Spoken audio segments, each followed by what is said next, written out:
There are great years in rock history. And then there's 1973, a year so stacked with legendary music that many fans and critics believe it was the moment rock reached its absolute peak. In just 12 months, Pink Floyd released Dark Side of the Moon, an album so groundbreaking it stayed on the charts for over 14 years. Led Zeppelin unleashed Houses of the Holy, blending raw power with mystical experimentation. Elton John dropped Goodbye Yellow Brick Road, redefining what a rock superstar could be. And while the Rolling Stones, The Who, and a young Bruce Springsteen were battling for attention, each of them delivered songs that still echo through arenas today. But here's the twist. Not every track was celebrated right away. Some were nearly cut from albums, some were trashed by critics, and some were considered too risky to even record. Yet those same songs went on to become the anthems of a generation. That's why 1973 stands apart. It wasn't just about hits. It was about artists taking chances, gambling on bold ideas, and changing rock forever in the process.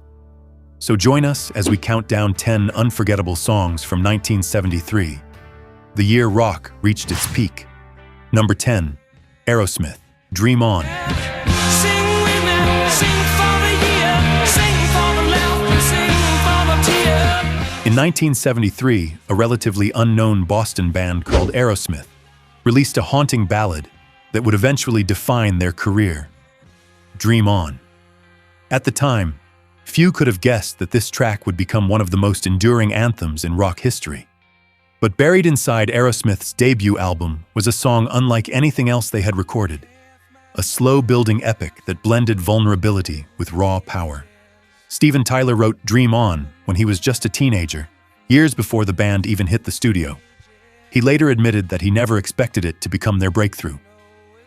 The lyrics, with their bittersweet reflections on ambition, aging, and the fleeting nature of time, carried a maturity far beyond his years. When paired with Tyler's soaring, almost operatic screams at the song's climax, the track became a statement piece, one that proved Aerosmith had more depth than just another blues rock act. But here's the twist. When Dream On first came out, it wasn't an immediate smash. The single barely cracked the charts in 1973. Critics didn't know what to make of it. Was it a ballad? Was it hard rock? It didn't fit neatly into either category, which made it harder for radio stations to embrace at first. Over time, though, the song's power couldn't be denied. By 1976, when it was re-released as a single, Dream On finally broke through, climbing into the Billboard Top 10. From that point on, it became the band's signature song, the kind of track audiences demanded every time they hit the stage. For Aerosmith, it was the first real taste of superstardom. Looking back now, Dream On feels almost prophetic. Tyler's lyrics about chasing dreams, facing struggles, and holding on against the odds mirrored Aerosmith's own climb from obscurity to global fame. It's a reminder that even the biggest bands sometimes need time to find their audience. And when they do, the impact can last for decades. Dream On wasn't just Aerosmith's first classic. It was the song that announced they were here to stay. And as we move through 1973, you'll see that they weren't the only ones releasing career-defining tracks that year. Number 9, the Allman Brothers Band, Ramblin Man. If Aerosmith's Dream On showed how a ballad could launch a career, the Allman Brothers Band's Ramblin Man proved that Southern rock could conquer the mainstream. Released in 1973, it was a track that carried both the swagger of the open road and the bittersweet weight of loss, becoming the band's biggest chart success. Written and sung by guitarist Dickie Betts, Ramblin Man wasn't just a catchy song, it was practically a biography. Betts poured his own restless spirit into the lyrics, blending themes of travel, freedom, and the loneliness that comes with always being on the move. The song's breezy guitar licks and country-tinged melody gave it a warm, inviting feel that made it stand out on radio playlists filled with harder-edged rock. But here's the emotional layer most fans don't realize. Ramblin Man was recorded less than 2 years after the death of Duane Allman, the band's brilliant slide guitarist and founding member. His absence loomed heavily over the band, and the song became a way for them to move forward while still carrying the spirit of the past. The fact that it became their first and only top 10 hit on the Billboard Hot 100, peaking at number 2, made it all the more poignant. What's striking is that Ramblin' Man was unlike most of the Allman Brothers' catalog. Known for their sprawling live jams and blues-driven improvisations, the band was often considered too southern or too raw for mainstream radio. But this song's polished, radio-friendly charm broke through barriers and introduced the group to a much wider audience. Yet, ironically, that success also created tension. Some die-hard fans felt the track was too commercial, a step away from the band's true roots. Internally, it also shifted dynamics, since Betts became the face of the band's biggest hit instead of Greg Allman. These frictions would follow the group for years to come, proving that even success can come with a price.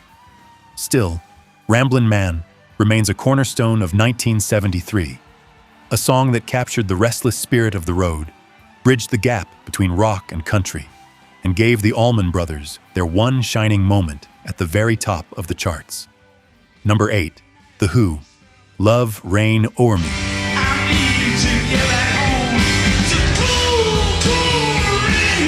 By 1973, The Who were already legends, but with Love Reign O'er Me, they showed just how far rock could stretch emotionally.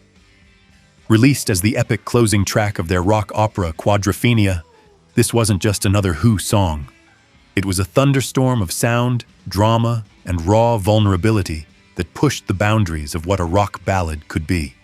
Written by Pete Townshend, the song follows the journey of Jimmy, the troubled young protagonist of Quadrophenia. But for many listeners, it transcended the concept album entirely. With its haunting piano intro, swelling orchestration, and Roger Daltrey's volcanic vocals, Love Reign O'er Me felt like a confession shouted into the heavens. Desperate, broken, and searching for redemption. What makes the track so powerful is its blend of intimacy and grandeur. On one hand, it's about the personal pain of one fictional character. On the other, it tapped into a universal feeling, the sense of drowning in loneliness and pleading for something, love, faith, salvation, to pull you back up. Daltrey himself has called his performance on this track one of the greatest of his career, and listening to him roar, Love Reign O'er Me, still sends chills decades later. Despite its brilliance, the song wasn't an instant hit on the charts. It peaked modestly in the US, but its reputation grew over time. Fans and critics alike came to see it as one of the greatest Who songs ever recorded, and it became a staple in their live shows, often closing out concerts with unmatched intensity. The fact that it came out in the same year as Pink Floyd's Dark Side of the Moon and Zeppelin's Houses of the Holy only reinforced how stacked 1973 really was. Culturally, Love Reign O'er Me has endured in ways few songs manage. It's been featured in films, television, and countless tributes, each time reminding audiences that rock isn't just about rebellion and riffs. It can be deeply spiritual too. For many fans, this track isn't just a Who song, it's a lifeline. In the grand story of 1973, Love Reign O'er Me stands tall as proof that rock's peak wasn't just about technical mastery or chart success. It was about emotion, raw, unfiltered, and timeless. Number 7, Lynyrd Skynyrd, Free Bird. If I leave here tomorrow. Few songs embody the word anthem quite like Lynyrd Skynyrd's Free Bird. Released in 1973 on the band's debut album, it began as a heartfelt ballad and ended as one of the most explosive live staples in rock history. Even today, decades later, shouts of "Play Free Bird" echo in concert halls, proof of how deeply this song embedded itself into the DNA of rock culture. At its core, Free Bird is about restlessness and refusal to be tied down.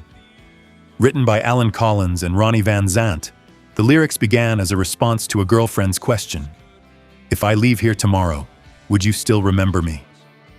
What came from that simple moment was a meditation on freedom, love, and the bittersweet pain of moving on.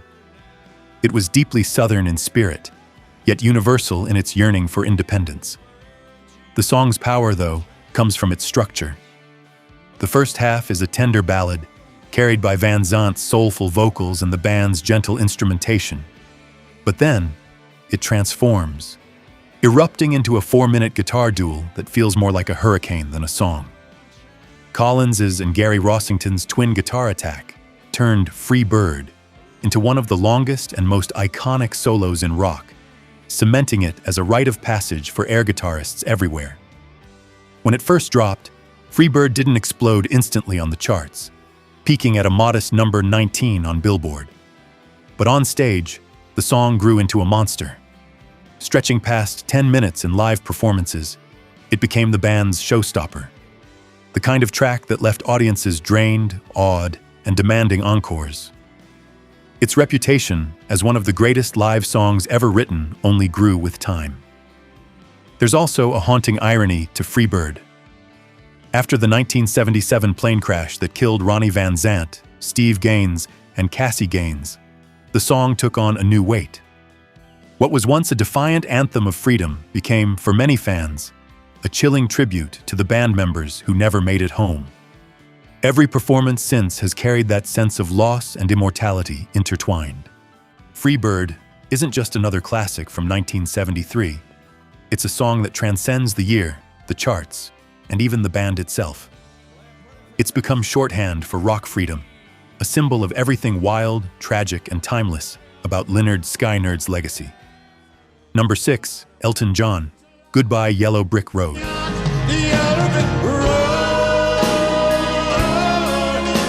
By 1973, Elton John was already a star, but with Goodbye Yellow Brick Road, he transformed into something more, a cultural icon. Released as the title track of his ambitious double album, it was a song that shimmered with melody and melancholy, capturing the bittersweet beauty of Elton's music at its peak. The lyrics, written by Bernie Taupin, told the story of someone walking away from fame and excess in search of something simpler, truer. Goodbye Yellow Brick Road, where the dogs of society howl. It was a poetic farewell to illusions of grandeur, a subtle jab at the machinery of celebrity. Coming from a man who was already at the center of the spotlight, it added a layer of irony that fans and critics alike couldn't ignore. Musically, the track is a masterpiece of contrasts. Elton's delicate piano carries the verses with an almost childlike innocence, before swelling into the soaring chorus that remains one of the most recognizable in rock history. His voice, at once tender and powerful, turned Taupin's words into something deeply personal, even though they weren't his own. The song became a global hit, climbing into the top 10 on both US and UK charts. More than just another single, it became one of Elton's defining ballads, sitting alongside Your Song and Rocket Man as proof of his ability to turn pop melodies into timeless works of art. For many fans, it became the soundtrack to leaving behind the past and chasing something more meaningful. But what makes Goodbye Yellow Brick Road truly special is how it framed Elton John's career at that exact moment. In 1973, he was flamboyant, outrageous, and adored. But this song reminded everyone that behind the feathers and glasses was an artist with vulnerability and depth. It showed that Elton wasn't just about spectacle, he was about storytelling. Looking back, this track stands as a perfect emblem of why 1973 was rock's peak. Bold, emotional, and unforgettable. Elton John wasn't just playing the piano, he was writing himself into the DNA of rock history. Number 5, The Rolling Stones, Angie. Angie, Angie. By 1973, the Rolling Stones had built their reputation on swagger, grit, and raw rock and roll energy. But with Angie, they revealed a softer side, a haunting ballad that stripped away the bravado and left nothing but heartbreak. Released as the lead single from Goat's Head Soup, it became one of their most unexpected and unforgettable hits. The song was largely written by Keith Richards, who later claimed the name Angie came to him while his daughter Angela was recovering from illness. Mick Jagger, however, insisted it was more of a symbolic name, representing loss, distance, and love slipping away. That ambiguity only fueled speculation, with fans and journalists guessing it was about everyone from David Bowie's wife to Anita Pallenberg. The mystery gave the song an extra layer of allure. Musically, Angie was a stark departure from the Stones' usual formula. Instead of swaggering riffs and bluesy grit, it leaned heavily on acoustic guitar and piano, creating an atmosphere of melancholy and intimacy. Jagger's vocals, fragile yet filled with yearning, captured the ache of saying goodbye to a love that can't be saved. The gamble paid off. Angie soared to #1 on the Billboard Hot 100 and became a worldwide success, cementing its place as one of the Stones' greatest ballads. For a band known for pushing boundaries and challenging norms, this vulnerable track showed they could dominate the charts without distortion pedals or sleaze. At the same time, the song divided some critics. Fans who adored the Stones for their grit and danger weren't sure what to make of such tenderness. But with time, Angie became not just accepted, but celebrated as proof of the band's range and ability to evolve. Looking back, Angie stands out as one of the crown jewels of 1973, a year where even the most rebellious rockers dared to show their scars. And in that vulnerability, the Stones found one of their most enduring masterpieces. #4, Led Zeppelin, Over the Hills and Far Away. Many times I'm lying, and many times I listen. In 1973, Led Zeppelin were untouchable, a band at the height of their powers, and few songs captured their unique blend of delicacy and power better than Over the Hills and Far Away, the standout single from Houses of the Holy. It wasn't just another Zeppelin track, it was a statement of who they were and what they could do.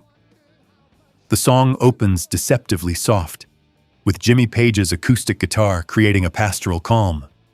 But as Robert Plant's voice floats in with words about longing, adventure, and dreams, the track begins its transformation. By the time the band kicks in with full force, that gentle opening has exploded into one of the most exhilarating riffs of the year. It's a sonic journey. Tender at first, then unstoppable. Lyrically, Plant's words painted a picture of escape and possibility. Many have I loved, and many times been bitten. Many times I've gazed along the open road. It was classic Zeppelin, mystical, restless, and always searching.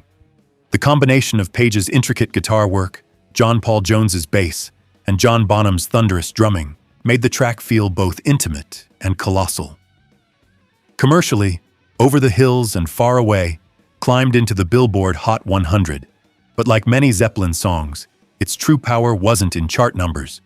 It was in how it dominated the band's live shows. On stage, the track often stretched into extended jams, showing off Page's guitar wizardry and cementing its place as a fan favorite. Critics at the time didn't always know what to make of Zeppelin's shifting styles, but songs like this proved the band could balance both beauty and brute force.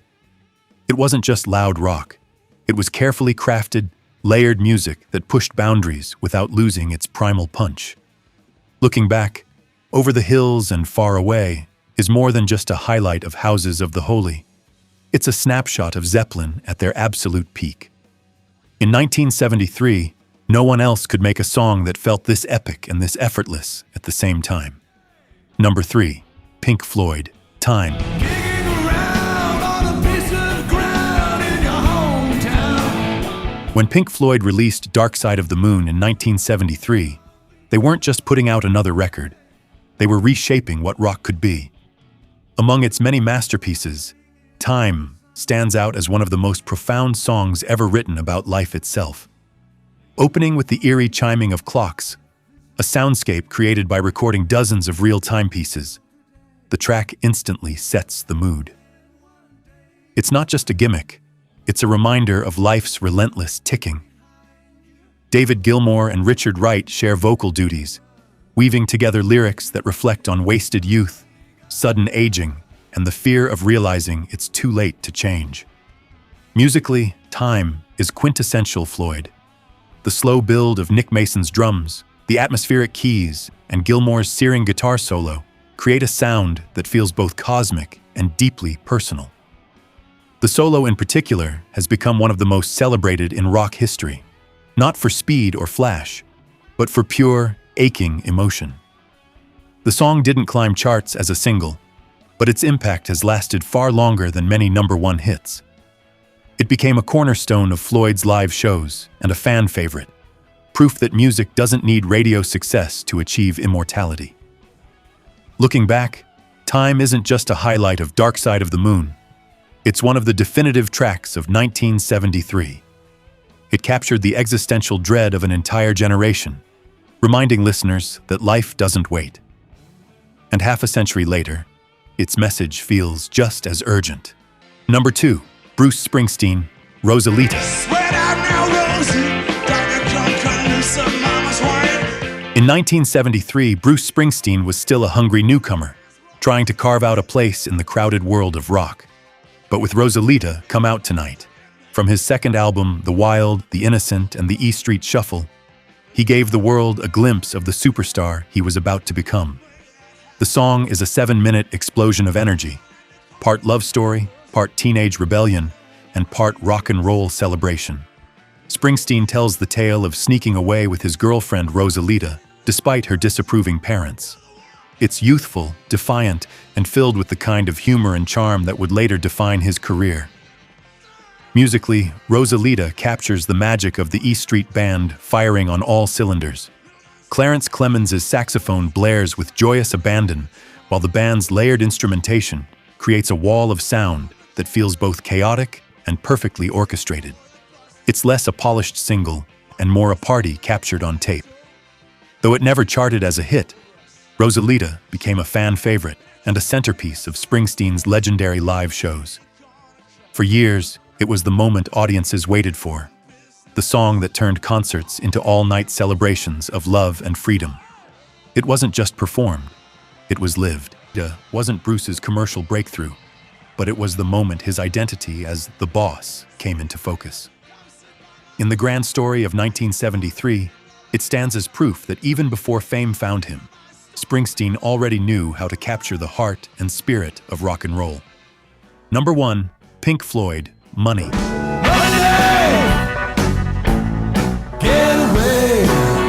If one song defined 1973's shift in rock music, it was Pink Floyd's Money. Taken from Dark Side of the Moon, it wasn't just a track, it was a statement. Built on the clinking of cash registers and the shuffle of coins, it became one of the most unlikely hit singles of the decade, blending rock ambition with commercial critique. Roger Waters wrote Money as a sarcastic swipe at greed, materialism, and the hollowness of wealth. Its lyrics, "Money, it's a gas, grab that cash with both hands and make a stash," struck a chord in the 70s, an era already wrestling with consumer culture. Yet the irony wasn't lost on anyone. This anti-greed anthem became Floyd's first US top 20 hit. Musically, the song broke every rule. Written in 7/4 time, it had a groove unlike anything on the radio. David Gilmour's biting guitar solo and Dick Perry's fiery saxophone line gave it a swagger that was both cerebral and visceral. It was prog rock at its most daring, yet still accessible enough to blast from car stereos. For Floyd, Money was a breakthrough. While the band had been building a loyal following, this track launched them into mainstream superstardom. It helped push Dark Side of the Moon into becoming one of the best-selling albums of all time. A record that stayed on the charts for an astonishing 741 weeks. Looking back, Money is more than just a great rock song from 1973. It's the perfect encapsulation of why that year was rock's peak. Daring experimentation, timeless musicianship, and songs that challenged listeners while still rocking arenas. It was proof that in 1973, rock could be both smart and unforgettable. And there you have it. 10 songs that prove why 1973 was the year rock reached its peak. From Aerosmith's Dream On to Pink Floyd's Money, every corner of rock was firing at full force. What made 1973 special wasn't just the hits, it was the risks. Zeppelin fused beauty with power, Elton John turned spectacle into soul, and The Who poured pure emotion into opera-sized anthems. These weren't just songs, they were milestones that redefined what rock could be. Half a century later, their impact is still felt. In concerts, in films, in playlists, the sound of 1973 continues to echo. So what do you think? Was 1973 truly rock's greatest year, or does another year deserve the crown? Let us know in the comments. And if you enjoyed this trip back in time, don't forget to like, subscribe, and hit the bell for more stories from rock's golden age.